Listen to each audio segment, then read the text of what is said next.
brother, and God bless you, my sister. Amen. And church, you were blessed kasi kahit na hindi maganda yung panahon, hindi ka hinadlangan ng kaaway rin para ikaw ay makapanambahan sa umagang ito. And patuloy natin ialay itong oras na ito para awitan ng ating Panginoong Jesus. Hallelujah, we worship you, Jesus. Hallelujah, we worship you, Lord. We continue to invite your presence here in this place, oh God, this morning.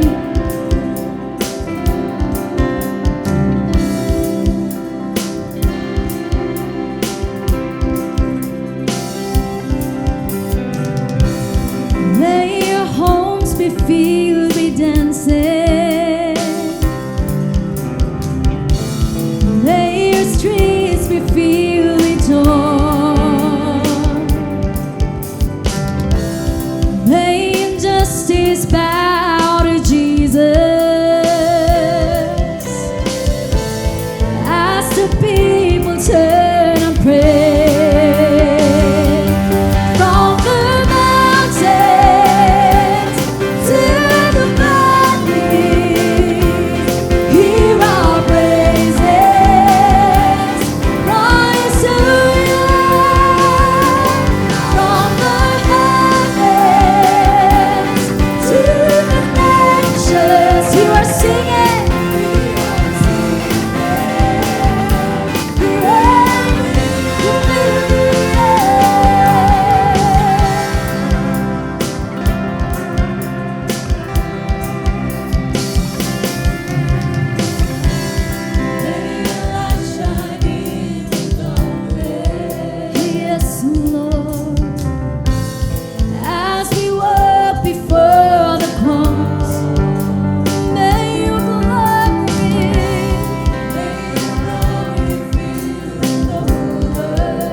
Hallelujah. Hallelujah. You were so worthy, Lord Jesus. Hallelujah. Hallelujah. Hallelujah. Hallelujah. Come on, church, sing it out. Patuloy mong awitan ang ating Panginoon. Taas mo ang iyong kamay sa Kanya sa umagang ito.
Oh, give us a contrite heart and a broken spirit, Panginoon.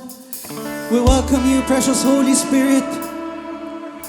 Where the Spirit of the Lord is, there's freedom. Kapatid, malaya ka umawit sa umaga na ito. Malaya mong ihayag ang iyong pagpupuri sa ating Panginoong Jesus. Holy Spirit, touch us right now. Touch your people. Hallelujah. Let us dwell in the presence of God, and the Lord inhabits the praises of His people. Come on, church. Let's give all the praise, the best, the grandest worship to our Lord Jesus. Holy Spirit, touch your people to your slow ways of God. As we live, as Jesus did, you are honored and lifted up. There's a stirring in the spirit. There's an urgency in this hour. We as children must obey. Can you hear the footsteps of God? God is moving. God is moving. Can you hear the sound of revival? God is moving. God is moving. God is moving. Can you hear the sound of revival?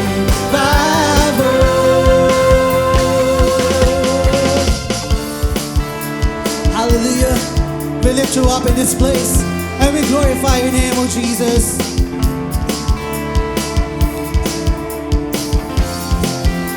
Say it, church. As we praise you, as we sing, draw near to us, oh God. As we cry out for the nations, pour out revival in our land.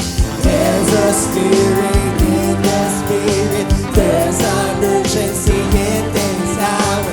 We as children must obey. Can you hear the footsteps of God? God is moving. Say, God is moving. Can you hear the sound of revival? God is moving. God is moving. God is moving. Can you hear the sound of revival? Lift up our voice. God is moving. God is moving. Can you hear the sound of revival? Say, God is moving. God is moving. Can you hear the sound of revival?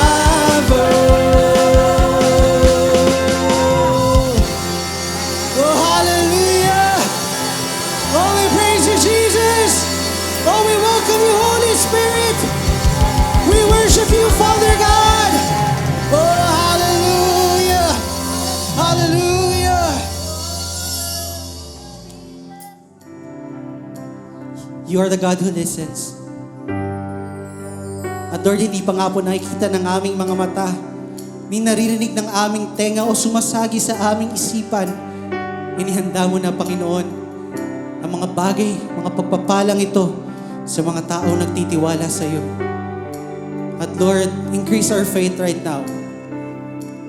We're asking for more of you and less of us.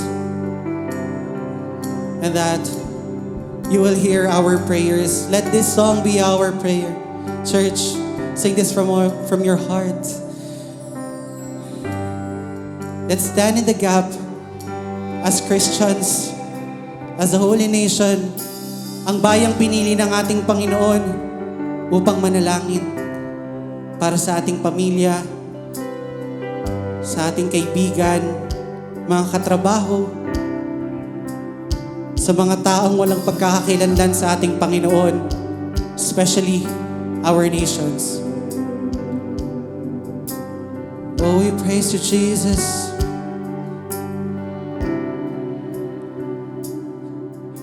The eyes of the Father run to and fro. He's searching the earth. He's looking for those who make intercessions on behalf of the nation.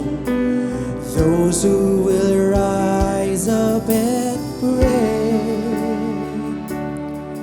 We'll stand in the gap on behalf of our land. We'll stand in the gap on behalf of our land. Down on our knees, we'll take a stand. Declare, intercede for our land. We'll pray for the needs of our land. Let's continue to worship the Lord. The powers of darkness release on our lands. We'll never prevail. We'll never withstand the deep intercession by the people of passion, those who will rise up and pray. We'll stand in the gap on behalf of our land. We'll stand in the gap on behalf of our land. Down on our knees, we'll take a stand and intercede for our land. And we'll stand in the gap. We'll stand in the gap on behalf of our land. Hear us, oh Jesus. Hear us, oh God. Down on our knees, we'll take a stand and intercede for our land. We'll pray for the needs of our land. We'll pray for the needs of our land.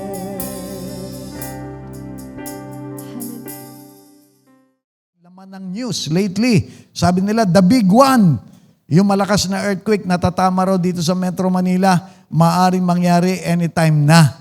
Now listen na mga kaibigan, ano po ang dapat nating maging tugon? Pwede tayong mag-alala o pwede po tayong manalangin. Amen po ba?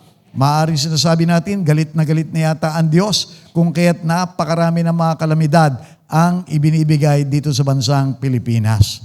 Now, I want you to understand mga kaibigan, opo, nagagalit ang Diyos, pero marunong din magpatawad ang Diyos. Especially kung meron po mga tao na mananalangin. At yun po yung ating topic, pag-usapan po natin, yung topic na aking pinamagatang panalangin na nakakaalis ng galit ng Diyos. It is a hope and prayer na bagamat maaring marami po tayo mga kalamidad na pinagdaraanan, mapapawi ang puot ng Diyos at magkakaroon po tayo ng kaayusan dito sa ating bansa. Amen po ba? Now, ang ating pong text ay mababasa dito sa aklat ng Ezekiel chapter 22 verse 30. At nakita ko po yung parallel noong Jerusalem ng ating pong bansa. At sabi po rito, humanap ako ng isang tao makapaglalagay ng pader upang ipagsanggalang ang lungsod sa araw na ibuhos ko ang aking poot. Ngunit wala akong makita, kaya ibubuhos ko na sa kanila ang nag-aalab kong poot at sila ay aking lilipulin. Sisingilin ko na sila sa masasama nilang gawain.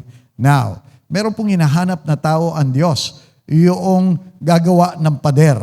Ang tanong ko nga po literal po ba itong pader? Ito po ba ay isang mason? Yung parang kasama ng karpintero na hinahanap ng Diyos? Not necessarily mga kaibigan. Ang pinag-uusapan po rito ay yung spiritual na pader. yung pader na harang doon sa poot ng Diyos. So hindi po literal na mason ang hinahanap. Kung babasahin po natin yung English version, maintindihan natin, ang hinahanap po ng Diyos ay yung isang intercessor o nananalangin. Ang sabi po ng English translation, I looked for someone among them who would build up the wall and stand before me in the gap on behalf of the land. Ano po ang kahulugan ng praise na stand in the gap? Now, tinignan ko po sa dictionary, ano sabi about standing in the gap? This is to intercede and plead for God's mercy. Ito po, yung tayo ay pumagitna doon sa Diyos at doon sa makasalanan ng tao at ihingi natin ng tawad ng habag yung mga makakasalanan. Now, bakit po napupuot ang Diyos noon? Bakit din po siya napupuot sa atin ngayon? Now, kung babasahin po natin, yung verse 1 nito, maintindihan natin, ang daming mga kasalanan noong mga mamamayan ng Jerusalem. Sila po ay patuloy sa pagsamba doon sa mga Diyos-Diyosan, paggawa ng mga kahalayan, pagbabaliwala doon sa mga pagtitipon ni Yahweh. Patuloy po sila doon sa kanilang mga pagnanakaw, patuloy sila doon sa pang-aapi, doon sa mga may hirap, doon sa corruption, pagtanggap ng bribery, at kung ano-ano pa. At kung titingnan natin mga kaibigan, hindi rin po parang naiiba dito sa ating kapanahunan ngayon. Yung pa rin yung ating ginagawa. Kung kinaputan po sila noon ng Diyos, kinapuputan pa rin po niya yung mga taong makakasalanan ngayon. Pero here's the point mga kaibigan. Pwede na po sana basta ibagsak lang niya yung kanyang poot. Pero how is it na nagganap po muna siya noong papagitna? Dito po natin makikita, bagamat may hustisya ang Diyos and it demands na kanyang parusahan po yung mga makakasalanan, meron din po siyang habag, meron po siyang pag-ibig na nagnanasa naman magpatawad. Now, listen now mga kaibigan. It is my hope and prayer dito sa ating kalipunan, may matagpuan ang Diyos na mga intercessor na papagitna. Amen po ba mga kaibigan? Now, ano pong uri ng panalangin yung nakakaalis ng galit ng Diyos? 3 bagay mga kaibigan. Unang-una, I say, ito po yung panalangin para sa ibang tao. Sino po mga nananalangin dito? Taas ang kamay. Lahat po tayo, I do believe, lalo na tayo mga Christians. Pero ito ang problema. Marami po sa atin nananalangin para lamang din sa ating mga sarili, para doon sa ating mga pangangailangan. Tama po ba? Ganon din po siguro yung kanilang ginagawa noon. Pero mga kaibigan, yung puot ng Diyos ay bumabagsak doon sa mga kasalanan. At ito po yung problema ng mga makakasalanan. Unang-una, hindi sila lalapit sa Diyos. Kasi nga mga makakasalanan. Pangalawa, kung lalapit man, hindi po tama yung kanilang mga puso, hindi din sila papakinggan ng Diyos. And this is the reason why, mga kaibigan, naghahanap ang Diyos ng mga tama na mananalangin sa Kanya. Kaya nga po, kung babalikan natin yung ating verse, mga kaibigan, sabi, umanap ako na isang tao makapaglalagay ng pader upang ipagsanggalang ang lunsod. Dahil binanggit po yung lunsod, mga kaibigan, it involves maraming tao. In our time ngayon, maaaring sila yung ating mga kapamilya, yung lunsod, may mean yung ating po mga kapitbahay, maaari yung ating syudad, maari yung ating bansa, maaari yung iba pa pong mga bansa, mga kaibigan. Pero, gaya nga po ng sinabi rito, ang hirap makakita ng Diyos. Pero ako po ay naniniwala at nagdedeklara, ang Diyos, meron siyang mga Moses. Ang Diyos, meron siyang intercessor sa lahat ng henerasyon. Nawa, meron dito, marami dito, masumpungan ang ating Panginoon.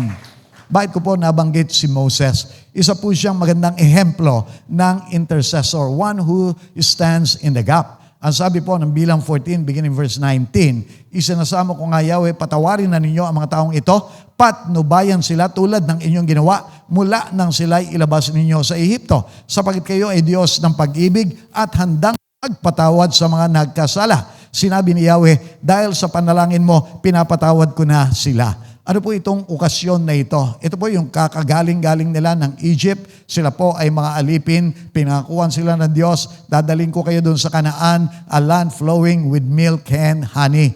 At meron pong 12 espiya pumaroon at sinabi nga nila, Totoo, land flowing with milk and honey. Kaya lang may mga higante rin doon. At sila po ay natakot, sila po ay nagduda, at ang sabi nila, mabuti pa, bumalik na lang tayo kahit alipin doon sa lugarin ng Ehipto. Nagalit po ang Diyos dahil, kumbaga, tinawaran yung kanyang kakayahan. Minaliit ang Diyos. Listen, maaaring sa atin din pong kapanahunan, baka tayo rin po ay nagdududa sa Diyos. Ayaw po ito ng Diyos, mga kaibigan. At doon po, naroon sila sa punto na lilipulin ito pong mga Israelita dahil doon sa kanilang unbelief. Pumagitna po itong si Moses at sinabi po niya yung mga katangian ng Diyos. At sila po ay pinatawad. Hindi lamang po ito yung pangyayari. Meron pa pong 2 chapters afterwards. Mababasa natin, muli pumagitna sila. This time, nagrebelde po yung mga Israelita laban doon sa mga pinuno, kay Moses, kay Aaron. At nagalit po ang Diyos dahil yung pagrebelde doon sa kanya mga itinalagang pinuno, pagre-rebelde na rin po sa kanya. Kaya ninais po niyang puksain. Kaya nga po sabi rito, lumayo kayo sa mga taong ito, lilipulin ko sila ngayon din. Ngunit, nagpatira pa sa lupa sina Moises at Aaron at sinabi ni Moises kay Aaron, magsunog ka ng insenso sa lalagyan nito. Dalhin mo agad ito sa kapulungan. Ihingi mo sila ng tawad kay Yahweh sapagkat kumakalat na ang salot dahil sa kanyang poot. Sinunod nga ni Aaron ang sinabi ni Moises at patakbo siyang nagtungo sa gitna ng kapulungan. Pagdating niya roon ay marami ng patay. Nagsunog siya agad ng insenso at inihingi ng tawad ang sambayanan. At siya'y tumayo sa pagitan ng mga patay at buhay at tumigil ang salot. Ang namatay sa salot na iyon ay 14,700. Bukod pa sa mga namatay na kasama sa paghihimagsik ni Korah. Can you imagine, mga kaibigan, kung wala pong Moses, kung wala pong Aaron na pumagitna, na nagsunog ng insenso, nag-alay ng insenso, I'm telling you, hindi lamang po siguro 14,000 ang namatay. Maaring nalipol lahat yung pong mga makakasalanang Israelita. Pero maaring ngayon sa ating kapanahunan, nagtatanong din tayo, Pastor, malaki pala nagagawa ng insenso. Ano kaya mag-alay din tayo ng insenso? Ano kaya doon sa bahay ko, maglagay ako ng insenso para yung habag ng Diyos, yung poot ng Diyos, laging napapawi. Makinig po kayo, mga kaibigan, huwag ka nang magsunog ng insenso. May mas mabuting insenso, hindi na binibili. Nariyan na sa bibig mo, yung panalangin mo, itinuturing ng Diyos na insenso. Bakit ko po nababanggit? Dito po sa Aklat ng Pahayag, chapter 5, verse 8, we read of this, nang ito'y kunin niya, nagpatira pa sa harapan ng kordero, ang 4 na buhay na nilalang at ang 24 na matatandang pinuno. Bawat isa ay may hawak na alpa at may gintong mangkok na puno ng insenso na siyang mga panalangin ng mga hinirang ng Diyos. Now, yun daw po mga panalangin ng mga hinirang ng Diyos tulad nung masamyo, nung mabangong insenso. Now, sino po ang mga hinirang ng Diyos dito? Sino po ang mga tumanggap sa ating Panginoong Heso Kristo bilang kanyang Panginoon, bilang kanyang tagapagligtas? I've got good news. Kasama ka doon sa mga hinirang ng ating Panginoon. Amen po ba? So lakaran natin. Kaya nga po ang katanungan ko rito, may kakilala ka rin ba na nasa kasalanan? Ipanalangin mo sila. Maari yung ating anak, maari yung ating magulang, kapatid, kapitbahay, o kung sino-sino pa po na ating mga kakilala nasa kasalanan. Imbis na panilaman po yung ating pambabatiko sa kanila, bakit hindi natin sila ilapit sa Diyos sa pamamagitan ng ating panalangin? At sabihin ko po sa inyo, malaki magagawa nito. Kahabagan sila ng Diyos, patatawarin sila, babaguhin sila ng ating Panginoon. Amen po ba? Now, understand, mga kaibigan, na bilang Kristiyano, tayo na po ang tinatawag ng Diyos para pumagitna sa Kanya at sa ating kapwa. Gawin na po natin, mga kaibigan. Dapat ganyan yung ating picture. Lagi tayong nananalangin. Ito po yung sulat ni Pablo doon sa mga Kristiyano noon. At ito po ay dinako niya doon sa kanilang young pastor kay Timothy. Ano po yung sabi niya? Una sa lahat, ipinapakiusap kong idulog ninyo sa Diyos ang inyong mga kahilingan, panalangin, pagsamo at pasasalamat para sa lahat ng tao. So there we have it, para sa lahat ng tao. Huwag lang para sa ating mga sarili, mga kaibigan. Now, ano po ang sabi niya? Idalangin rin ninyo ang mga hari at may kapangyarihan upang tayo'y makapamuhay ng matahimik, mapayapa, makadiyos at marangal. ito ang mabuti at nakalulugod sa Diyos na ating tagapagligtas. So, mga kaibigan, binigyan po ng special emphasis dito yung mga hari at yung mga may kapangyarihan. Let me ask you, pinagpe-pray din po ba ninyo yung ating mga pinuno, yung ating pong mga presidente, vice-presidente, yung mga senador natin, yung mga congressman, governors natin, yung mga mayors natin, o panay lang ang batikos natin sa kanila? Maaaring sinasabi ng marami sa atin, paano mo naman ipagpe-pray yung mga yan, pastor? Mga korap nga. Dapat yan, pinatatalsik na natin eh. Now, listen na mga kaibigan. I want you to understand, maaaring tayo po ay kabahagi dito sa mga issue ng corruptions na ito. Without us realizing this, maaaring sisihin din po tayo ng Diyos dito sa mga pangyayaring ito. Maaaring ang katanungan natin, bakit naman tayo sisihin ng Diyos, pastor? Hindi naman tayo yung nagnakaw. Hindi naman tayo, yung mga nagsinungaling. Listen na mga kaibigan, tayo ang tinawag para manalangin dyan sa ating mga pinuno na yan.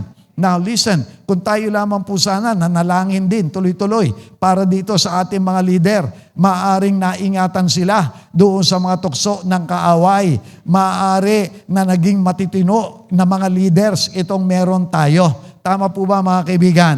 Pero hindi pa po huli. Bagamat nariyan na yung corruption issues na yan, ipanalangin natin yung ating mga leaders. Umasa tayo, aabutin sila ng Diyos, babaguhin sila ng Diyos, tatanggalin yung nararapat tanggalin. Amen po ba? So yan po yung ating gawin mga kaibigan. Now, let me continue para po makapanalangin para sa kapakanan ng ating kapwa. Dapat mayroon tayong pag-ibig, habag at malasakit para sa kanila. Ba't ko po ito binabanggit mga kaibigan? Hindi po madali ang manalangin. It is a spiritual activity. Now, dahil spiritual po yung gawain, ang hirap gawin. Kaya marami po mga tao, ano ang kanilang mga sinasabi? Ano pastor, pagpe-pray ko yung mga yan, yung sarili ko nga lang, hindi ko may pag-pray. Pagpe-pray ko pa sila, di lalong mahirap. Now listen na mga kaibigan, dito po papasok yung pagiging Christian natin, yung pagiging disipulo ng ating Panginoong Hesukristo. Listen now mga kaibigan, kung tunay na sumasa atin ang ating Panginoong Hesukristo, dapat may malasakit tayo para sa ating mga kapwa. Tingnan po natin mga kaibigan, ano yung sinabi ng ating Panginoong Hesukristo? Exercising yung kanyang pagiging intercessor. Ang sabi po niya, habang nakapako doon sa krus, Ama, patawarin mo sila sapagkat hindi nila nalalaman ang kanilang ginagawa. It was so easy for him para magalit din, para sumpain, para magbitaw ng mga masasamang salita laban doon sa mga makakasalanan tao. Pero hindi po yun yung kanyang ginawa. Ano ang kanyang ginawa? Pumagitna siya. Alam niya kaparusahan ang naghihintay sa mga tao. Kaya pumagitna po ang ating Panginoong Hesukristo. As Christians na pinananahanan ng ating Panginoong Hesukristo, dapat ganun din po ang ating ginagawa. Amen po ba? Sino po naniniwala sumasa Kanya ang ating Panginoong Hesukristo? Amen? Ang sabi po ng Galatians 2:20, I no longer live, but Christ lives in me. Sino po naniniwala nakatira sa Kanya ang ating Panginoong Hesukristo? Taas ang kamay. May pag-ibig ka rin. May habag ka rin. May kakayahan ka rin manalangin pumagitna para sa mga makakasalanan. Listen now mga kaibigan. Hallelujah. The Holy Spirit who is also the Spirit of Christ ay sumasa atin po mga kaibigan. Kaya kaya po nating manalangin. Ang sabi rito, at hindi tayo binibigo ng pag-asang ito, sapagkat ang pag-ibig ng Diyos ay ibinuhos na sa ating mga puso sa pamamagitan ng Espiritu Santo na ipinagkaloob sa atin. Sino po nakakadama dito ng habag para doon sa kanyang anak na makasalanan, para doon sa kanyang asawang makasalanan? Nararamdaman po ba ninyo? Pinagpe-pray po ba ninyo sila mga kaibigan? Now, I'm telling you, ito po yung isang magandang patotoo na sumasa atin ang Espiritu Santo. We do not see Him, so how do we know na nariyan siya? If we are praying, mga kaibigan, lalo na para doon sa mga ibang tao, I'm telling you, mabuting pagpapakita po yan na sumasa atin nga ang Espiritu Santo. Amen po ba mga kaibigan? Hallelujah. Let me ask you, sino yung mga nananalangin para sa kanyang kapwa dito? Taas ang kamay. Magpatuloy ka, sinasamahan ka, ini-empower ka ng ating Holy Spirit. Amen po ba? Now, Hallelujah. Let me say this to encourage everyone para manalangin. I say here, bagamat hindi po madali ang manalangin para sa iba, pagpapalain po tayo ng Diyos tulad ni Solomon kung ito po ay ating gagawin. Now, bakit po ito mahalaga? Kasi as I've said, mga kaibigan, kaya ang hinahanap ni Lord ay yung intercessor, yung mananalangin para sa ibang tao. Kasi ang nakikita niya, lahat na halos ng mga nananalangin para lamang doon sa kanilang mga sariling pangangailangan. Kung magkakagayon, mga kaibigan, mapapahamak na po talaga yung mga makakasalanan because no one is going to pray for them. Kaya hinahanap ni Lord at pagpapalain ni Lord pag nakakita siya nung tao na nananalangin para sa kanyang kapwa-tao. Gaya po nitong si Solomon. Bakit po? Ito po yung nangyari, mga kaibigan, dito sa unang hari, chapter 3, beginning verse 9. Sabi po rito, dahil ito ang hinilingin ni Solomon, nalugod sa kanya si Yahweh at sinabi sa kanya, dahil hindi ka humiling para sa iyong sarili na mahabang buhay o kayamanan o kamatayan ng iyong mga kaaway, kundi ang hiniling mo'y karunungang kumilala na mabuti sa masama, ibibigay ko sa iyo ang hiniling mo. Bibigyan kita ng karunungan na walang kapantay, maging sa mga nauna o sa mga sumunod pa sa iyo. Ibibigay ko rin sa iyo ang mga bagay na hindi mo hiningi. Kayamanan, karangalang hindi mapapantayan ng sino mang hari sa buong buhay mo. Sino po rito gusto niya, pati yung mga hindi niya hinihingi, ibinibigay ng Lord sa kanya. Amen? Now listen, hallelujah, kayang gawin ng Lord. Pero ang susi rito, unahin mo yung pangangailangan ng iyong kapwa. Gaya nitong si Solomon. Pwede po siya nanalangin noong mga bagay-bagay para sa kanyang pakinabang. Pero hindi po yun yung kanyang hiningi. Ano yung hiningi niya? Sabi niya, Lord, bigyan mo ko ng talino, bigyan mo ko ng kakayahan para mapangasiwaan ko itong napakalaki mong bayan. Ang dami po mga pasaway, ang dami mga matitigas ang ulo, kaya bigyan mo ko ng kakayahan para mapamunuan sila.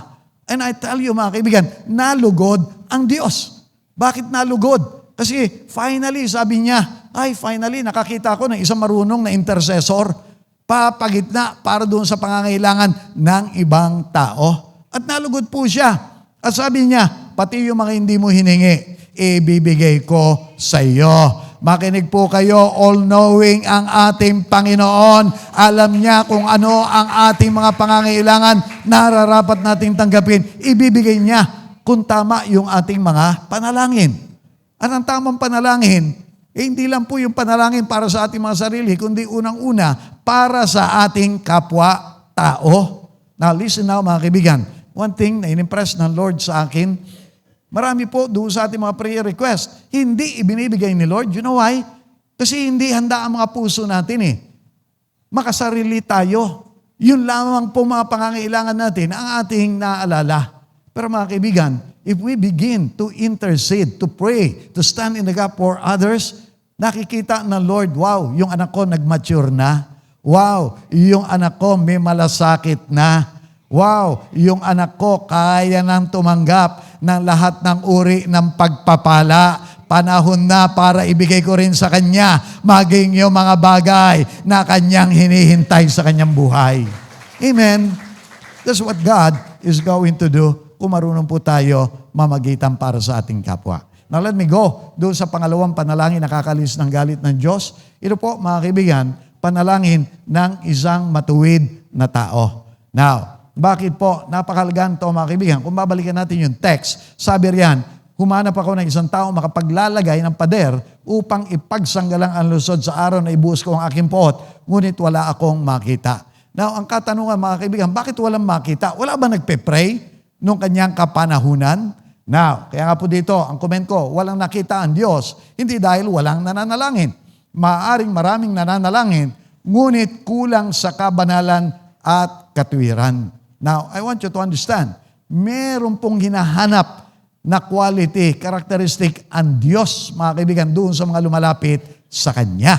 Now, I want you to understand, ang sabi po dito sa Hebrews chapter 12 verse 14, sikapin ninyo makasundo ang lahat at magpakabanal sapagkat hindi ninyo makikita ang Panginoon kung hindi kayo mamumuhay ng ganito. Banal po ang Diyos, ibig sabihin wala po siyang karumihan, wala pong kasalanan, at yun po yung kanyang hinahanap doon sa mga lumalapit din sa Kanya. Now, remember mga kaibigan, nung lumapit po si Moses, marumi yung kanyang sandalyas doon sa nagliliyab na puno. Ano ang sabi ng Diyos sa kanya? Sabi, hubarin mo yung iyong sandalyas dahil ang lupang iyong tinutuntungan ay banal. Listen mga kaibigan, could this be the reason kung bakit walang makita ang dami ng mga tao doon sa Jerusalem?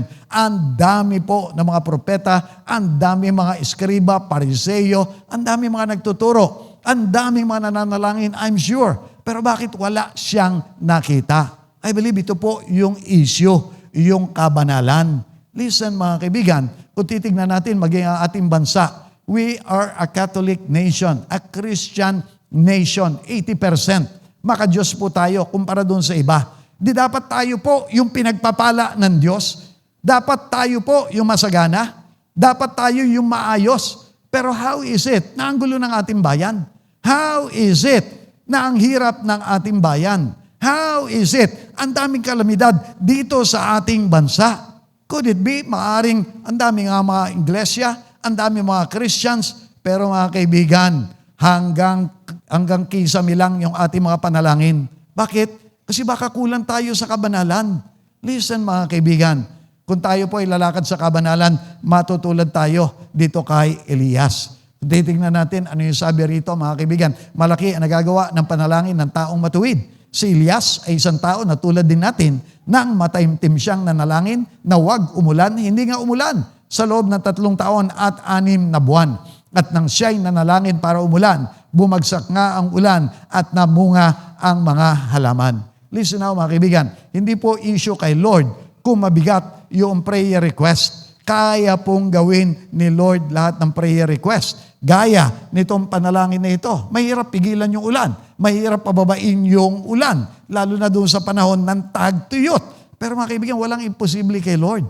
Kung meron po siyang matatagpuan na tao na mananalangin ng merong kabanalan. Listen now mga kaibigan. So what do we need to do? Unang-una mga kaibigan, kung nasa kasalanan po tayo, humingi na tayo ng kapatawaran. Amen po ba? Huwag tayo ang manatili doon sa karamihan doon sa ating po mga kasalanan, hahadlangan nito yung ating panalangin. Could it be? Kaya parang walang katugunan doon sa ating prayer? Kasi nangyayari po, yung sinabi doon sa Isaiah 59 verse 2, ang inyong mga sala ang nagiging dahilan upang hindi mapakinggan ang inyong mga panalangin. Listen now mga kaibigan, ang Diyos laging naghihintay sa ating mga panalangin. Ang Diyos laging nais tumugon sa ating panalangin. Alisin natin yung kasalanan, alisin natin yung karumihan. Malaya tutugunin ni Lord yung ating mga pangangailangan. Amen po ba? Yun po yung ating gawin. Now, on the other hand, we need to remember, meron po tayong uri ng katuwiran na ibinigay ng ating Panginoong Hesus Kristo. Kaya nga po dito I say, bilang Kristiyano na nakipag-isa kay Kristo, ang kinin na sumasa atin din po yung kanyang katuwiran. Bakit po? Dito po mga kaibigan, hallelujah, that's the picture that we have with Christ. Dito po sa 2 Korinto, chapter 5, verse 21, understand, meron tayong uri ng katuwiran, yung katuwiran ni Kristo. Ang sabi po rito, hindi nagkasala si Kristo, ngunit alang-alang sa atin, siya'y itinuring na makasalanan upang sa pakikipag-isa natin sa Kanya, maging matuwid tayo sa harap ng Diyos. Here's the picture mga kaibigan. Nung tayo po ay nakipag-isa sa ating Panginoong Hesus Kristo, nung tinanggap natin Siya bilang ating Panginoon at tagapagligtas, sino na po gumawa niyan? Taas ang kamay. Nung mga tumanggap kay Kristo bilang kanyang Panginoon at tagapagligtas, taas ang kamay. Hallelujah, kaisa ka na ni Kristo. Hallelujah, naging bride ka. Asawa ka ng ating Panginoong Hesus Kristo. Listen, yun po yung ating talalakay last time. Yung pagiging bride of Christ. Now understand, yung pong nagiging mag-asawa, nagiging isa na lamang po iyan. At yan po yung nangyari sa atin. Kaya nga po mga kaibigan, yung ating po mga utang, in this case, yung ating mga kasalanan, kinuha ng ating Panginoong Hesus Kristo, binayaran niya doon sa krus ng Kalbaryo. Amen po ba? On the other hand, yung kanya nawang kalinisan, yung kanyang katuwiran, yung kanyang kabanalan, na wala tayo mga kaibigan, ibinigay naman din po niya sa atin. Kaya ano ang picture natin? Every time nananalangin tayo, lumalapit tayo sa Diyos, mga kaibigan, guess what? Nagiging katanggap-tanggap na rin tayo dahil ang nakikita ng Diyos Ama, yung kabanalan, yung katwiran, yung presensya ng ating Panginoong Hesus Kristo sa atin. Now, I want you to understand this, mga kaibigan, dahil ang kaaway, babatuhin po tayo ng mga kasinungalingan. Sasabihin niya sa atin, pa-pray-pray ka pa, hindi ka naman karapat-dapat, makasalanan ka pa rin naman. Tignan mo nga, kanina lang, nag-isip ka na mahalay. Tignan mo nga lang, kanina lang, nagsalita ka, maaanghang, nagmura ka pa. At kung ano-ano pa po, yung ibabato sa atin. Listen, mga kaibigan, ito po yung ating sabihin sa kanya, oo, sa akin sarili talaga naman, makasalanan ako. Pero nakipag-isa na ako kay Kristo. Yung kabanalan, yung katwiran ni Kristo, sumasa akin na. May karapatan ako para lumapit sa Diyos, para manalangin at tumiling sa Diyos. Amen po ba? So that's what we need to be doing. Now, get this, mga kaibigan. Hallelujah. Pipilitin ng demonyo na ilaglag tayo sa kasalanan upang mawalan ng kapangyarihan ng ating panalangin. Pero tulad ni Jesus, lalo lamang tayong manalangin, magpakabala sa mga espiritual na gawain. Now, naalala po ba ninyo, mga kaibigan, 40 days and night na naroon sa ilang disyerto ang ating Panginoong Hesus Kristo, dumating si Satanas, tinukso siya. Paano po siya nakapanagumpay? Every time na mayroong itutukso sa kanya, ano sinasabi niya? Word of God. At dahil siya po ay naroon sa sitwasyon na siya ay nananalangin, mga kaibigan, hindi po siya madali na matukso, maibagsak ng kaaway. Listen, mga kaibigan, guess what? Pag tayo po laging nananalangin din, I'm telling you, aatakihin din po tayo ng kaaway. You know why? Kasi, mga kaibigan, we make an impact doon sa kanyang kaharian. Nakukuha po natin yung kanyang mga ari-arian. Sino po yung kanyang mga ari-arian? Yung mga taong makakasalanan.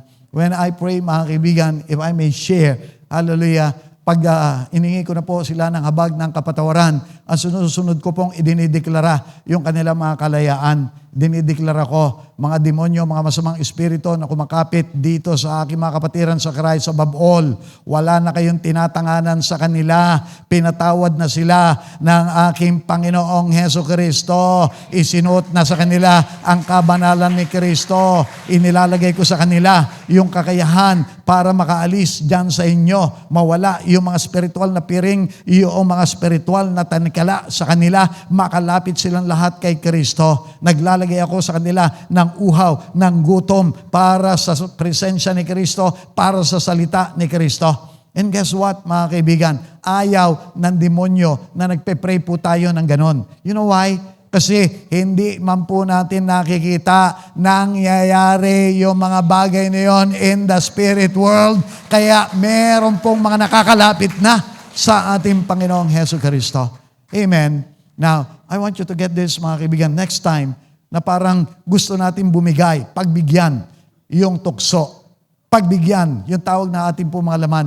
Nawa, mga kaibigan, maalala natin, yung po mga nangangailangan ng ating panalangin, yung mga taong nangangailangan ng ating kabanalan. Huwag po tayong basta-basta bibigay. Next time, oo, maaari mag-enjoy ako ngayon dito sa bagay nito. Pero it will hurt yung relationship ko with Christ. It will hurt yung standing ko with Christ. Paano na? Yung aking mga magulang na nangangailangan ng aking panalangin. Paano na yung aking mga mahal sa buhay na nangangailangan ng aking panalangin? So listen, mga kaibigan.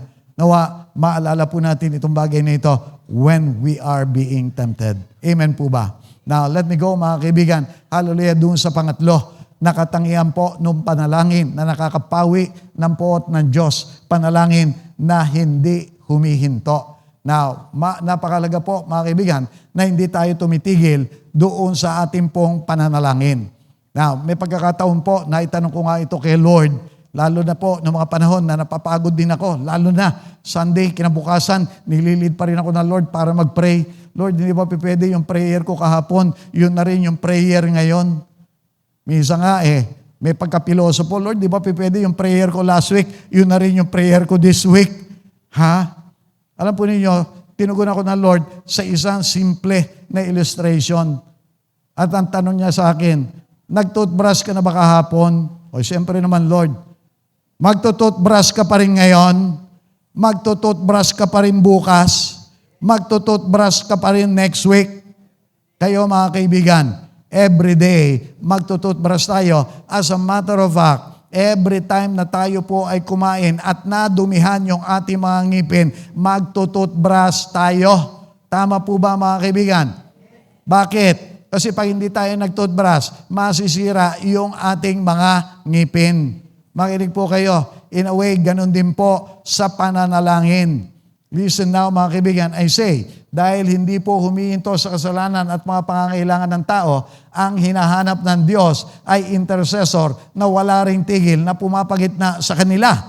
Now, as I was praying, isa rin po dun sa ipinaunawa ng Lord sa akin, yung prayer mo kahapon, good lang yon hanggang hindi pa sila gumagawa ng kasalanan. Pero the moment na gumawa sila ng kasalanan, gaya nung kumain na nadumihan yung ngipin, I'm telling you na wala na yung halaga nung iyong panalangin.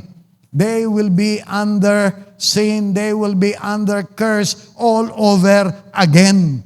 And this is the reason why, mga kaibigan, ang hinahanap ng Diyos ay yung nananalangin ng tuloy-tuloy, hindi tumitigil.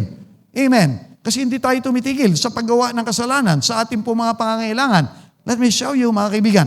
Ito po yung sabi dito sa Isaiah 62:6 and 7. Naglagay ako ng mabantay sa mga pader mo, Jerusalem. Hindi sila tatahimik araw at gabi. Ipapaalala nila kay Yahweh ang kanyang pangako upang hindi niya ito makalimutan. Huwag ninyo siyang pagpahingahin hanggang hindi rin niya na itatatag muli itong Jerusalem, isang lungsod na pinupuri ng buong mundo. Meron po siyang sinabi riyan, huwag natin siyang pagpahingahin. Kulitin natin siya. Tuloy-tuloy natin ihingi ng tawad yung mga makakasalanan, lalo na po yung mga minamahal natin. Amen po ba? Bakit mga kaibigan? Kasi nadumihan na naman po sila eh. Isang araw yung tumakbo, chances are, nakagawa po yan ng kasalanan. At kung hindi ka papagitna, kung hindi ka mananalangin, nasa ilalim po yan mga yan ng sumpa. Maapektuhan na naman, mapagnanakawan na naman ng demonyo yung mga yan. Kaya kinakailangan po tuloy-tuloy yung ating pananalangin. Nakukuha po ba natin mga kaibigan? Huwag tayong titigil. Now, ang sabi rito, ipaalala mo kay Yahweh yung kanyang pangako. Ano yung pangako na maaari nating ipaalala kay Lord? Listen, di ko po alam kung paano po kayo nagpe-pray. But as I pray, mga kaibigan, I quote the Word of God. Bakit po? Napakalaga. Paalala. Kasi yun po yung sinasabi rito.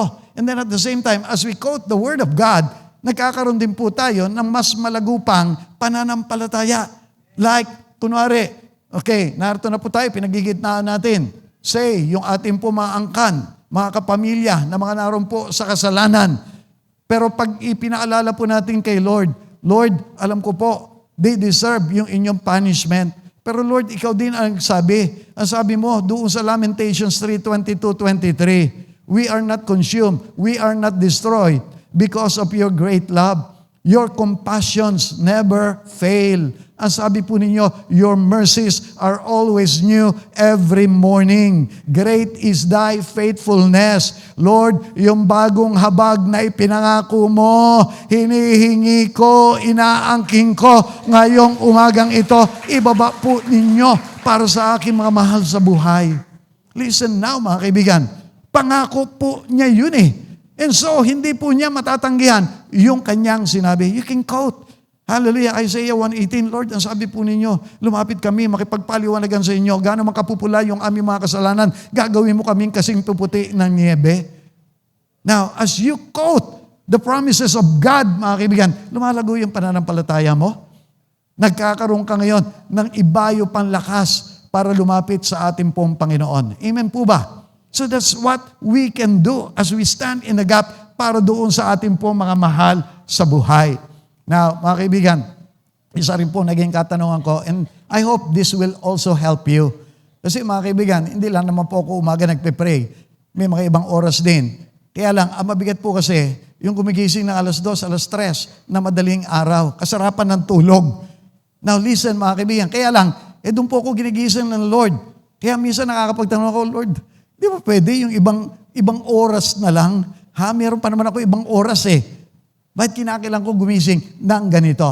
Pero you know what, mga kaibigan, ever since pinaunawa ito sa akin ng Diyos, hindi na po ako nagtanong, tinanggap ko na, ginawa kong pribileyo. You know what, kung ano pinaalala niya?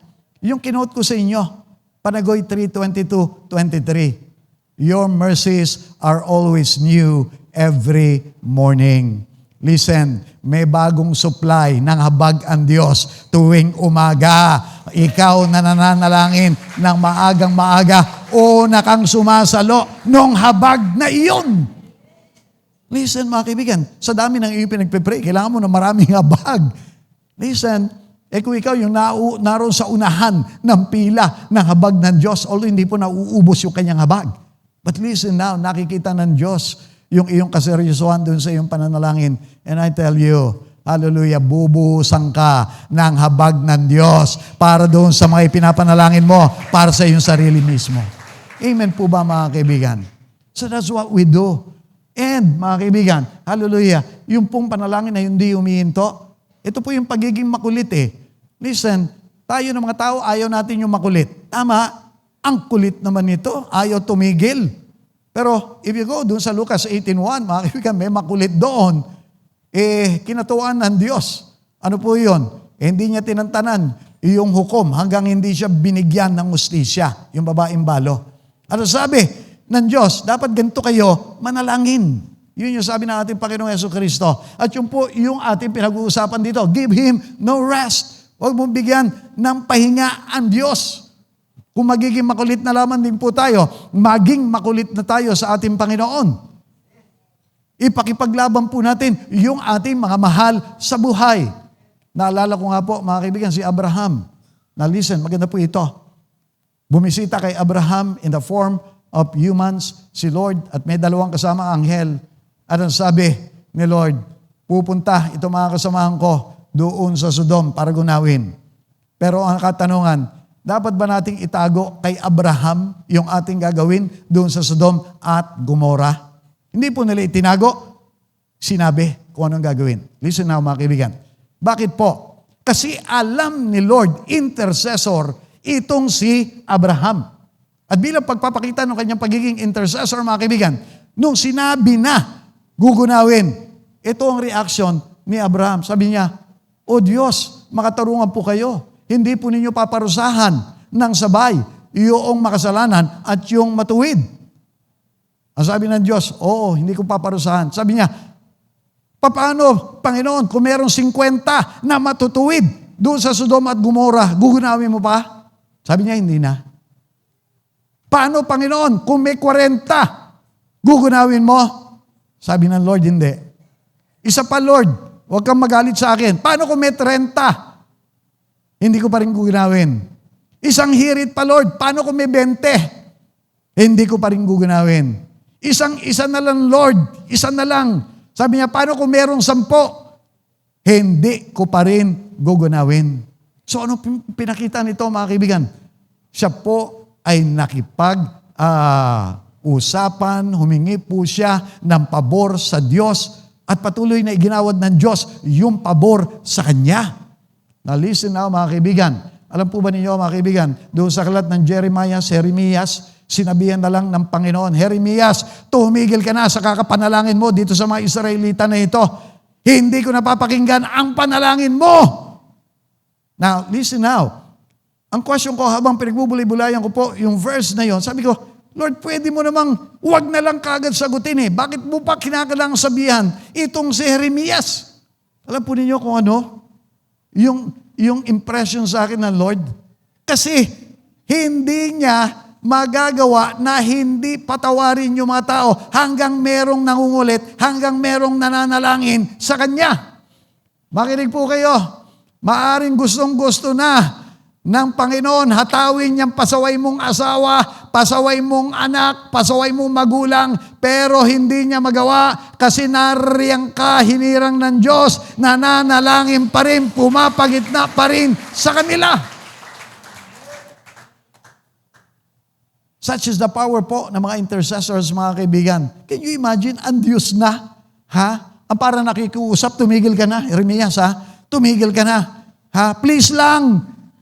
Can you imagine?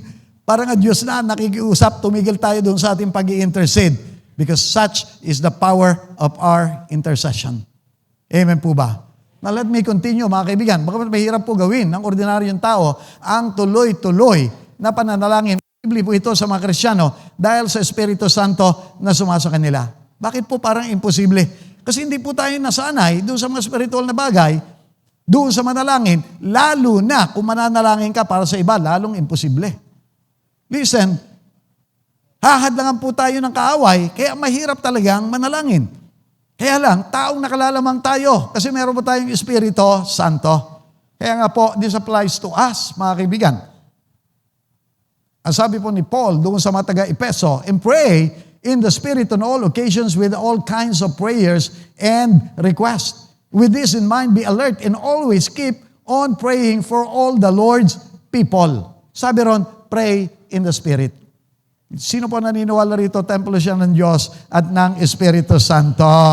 Listen, dahil templo ka ng Diyos, sumasayo ang presensya, ang kapangyarihan, maging para manalangin. Kaibigan, you know what? Kung ano ang tawag ni Jesus doon sa house of God, ang sabi niya, my house will be a house of prayer. Listen mga kaibigan, tayo na po. Dati yung templo doon sa Jerusalem, wala na po yun. Tayo na po yung kanyang templo, tayo na yung kanyang tahanan. Pero He expects na dapat po tayong mga nananalangin. Amen po ba? So lakaran po natin itong bagay na ito. Now let me say this, malapit na ako matapos, huwag po tayong mapagod sa pananalangin na parang walang magandang nangyayari. Dahil sa takdang panahon, makikita po natin yung kaligtasan at mabuting pagbabago ng ating mga ipinapanalangin. Sino po rito medyo pagod na doon sa pagpe-pray nung kanilang mga kapamilya, kaibigan, kakilala, pero hanggang ngayon hindi pa lumalapit kay Lord. Hanggang ngayon, pasaway pa rin. Hanggang ngayon, magulo pa rin ang sitwasyon doon sa mga buhay. Listen mga kaibigan, ito po mga bagay nito, maaaring makapagdala ng discouragement para tayo magpatuloy. Marami po tumitigil. Forgetting mga kaibigan, we may be just a prayer away. Listen mga kaibigan, meron po akong na-share kanina, kapatiran, at ang kwento po niya mga kaibigan, meron siyang pinagpe-pray, pasaway niyang asawa. Lahat ng babaero, lasinggero, kung ano-ano, nasa kanya. Pero mga kaibigan, hindi po niya tinatantanan sa pananalangin. As a matter of fact, pag ito nakadrugs, kapag ito lasing na at nanggugulo doon sa bahay nila, binubugbog na ng mga anak nilang binata. Pero hindi po niya tinatantanan. Pag nakatulog na, nililihans niya, pinagpe-pray niya. Now, hindi ko na po maalala kung gaano katagal. Pero dumating po yung araw, isang araw, sumama doon sa ating church, ito pong asawang ito. Naging regular attenders, dumalo ng mga discipleship natin, sumama doon sa mga nag-Bible school pa. In short, mga kaibigan, lumago. Ngayon po, isa ng pastor at meron na rin po silang sariling iglesia na pinamumunuan. Wala pong imposible sa ating Panginoon. Amen po ba? So mga kaibigan, this is you. That's your picture. Huwag mong bibitawan, kaibigan. Ikaw, yung maging kamay ni Lord para maging daanan noong mga tao mula doon sa kadiliman, mula doon sa karian ng Diablo, patungo doon sa kaliwanagan, patungo doon sa karian ng ating Panginoong Hesukristo.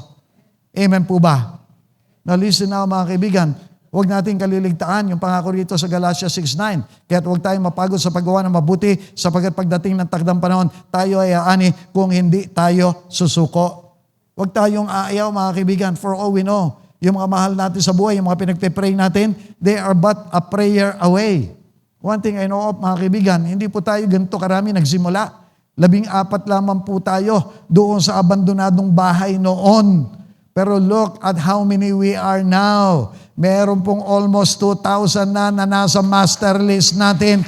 Every Sunday, more than 1,000 yung dumadalo, mga kaibigan. Ako po ay naniniwala, mga kaibigan, bawat isa sa atin na narito, produkto ng intercession. Meron kasing nanalangin para sa atin, kaya tayo lahat narito. And by God's grace and mercy, lalo pa po tayong darami as we grow in numbers of intercessors. Amen po ba?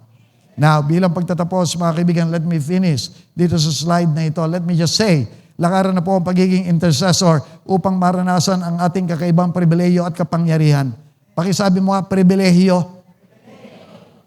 ang maging intercessor. Amen po ba? Yung iba kasi, tinitignan nila bilang kapaguran, bilang kabigatan, bilang responsibilidad lang. Without realizing, this is a big opportunity, a big privilege para sa atin mga kaibigan. Bakit po? Listen now mga kaibigan. Meron po sinabi dito sa aklat ng Efeso 2:6, in our union with Christ Jesus, He raised us up with Him to rule with Him in the heavenly world. Now, this is where we are mga kaibigan, in the spirit world. Si Kristo po, nakaupo doon sa trono, at ano po ang sabi niya? Lahat ng kapangyarihan sa langit, sa lupa, sa ilalim ng lupa, ipinagkaloob na sa akin. Guess who? Kung sino po ang namamahala? Siya. Pero here's the good news. As we intercede, mga kaibigan, yung power, yung authority, yung susi ng kaharian, ng kalangitan, ipinagkatiwala rin sa atin. Ano po yung sabi niya dito sa Mateo 16:19? Ibibigay ko sa iyo ang mga susi ng kaharian ng langit. Ang ipagbawal mo sa lupa ay ipagbabawal sa langit. Ang ipahintulot mo sa lupa ay ipahintulot din sa langit. Kailan po nangyayari yan sa buhay ng isang Kristiyano? Nangyayari po yan as we intercede. Remember, He is the head of the church and tayo po na mga believers ang katawan ni Kristo. Kaya nga mga kaibigan, when we begin to pray, when we intercede, especially para doon sa ating mga kapwa, para doon sa mga pinuno, para sa lahat ng mga bansa, guess where you are seated? Oo, maring nariyan ka lang sa upuan ninyo sa bahay mo. Pero in the spirit realm, in the spirit world, nakaupo ka doon sa trono ng kapangyarihan. Ibinababa mo yung mga pagpapala ng Diyos. Hallelujah, pinagbabawalan mo yung mga gawa ng demonyo.